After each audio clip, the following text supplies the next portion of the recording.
We've talked about this being timely. I think it's in fact beyond timely. It is now urgent. We have the imperatives of the multiple reports over so many years, as outlined by Senator O'Donnell. But we also now operate under two new imperatives, further imperatives. The imperative at the highest level, which is a referendum.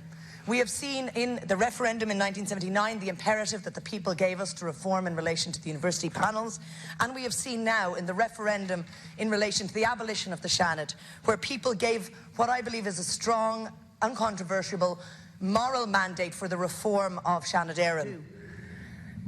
But you also spoke about Seanad Reform on a previous visit here.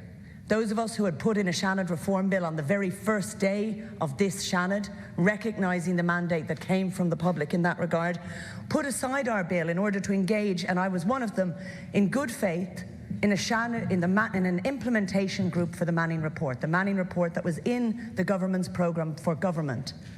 Yet, after producing a report on how that may be implemented, we found that you, Taoiseach, spoke in the Dáil and actually questioned all of the founding principles of that report which you had asked us to produce implementation legislation for. The very principle of giving a direct vote to members of the public to this House. And I have to ask you, Taoiseach, are you or were you sincere about Seanad Reform?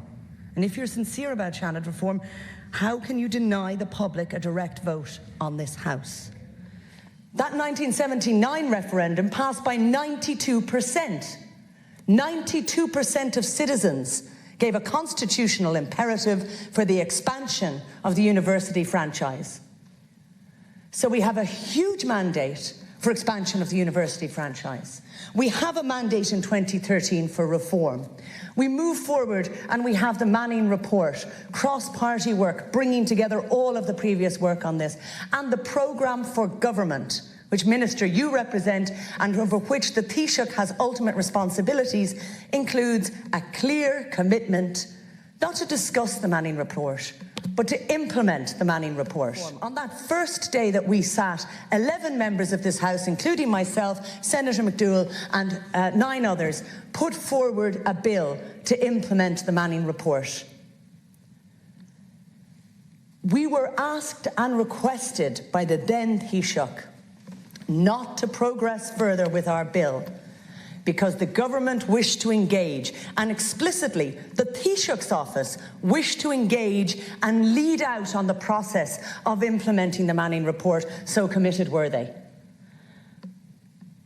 And we agreed to, in the spirit of good faith, engage in a process, form a committee. A number of us who are here today were members of that committee. We sat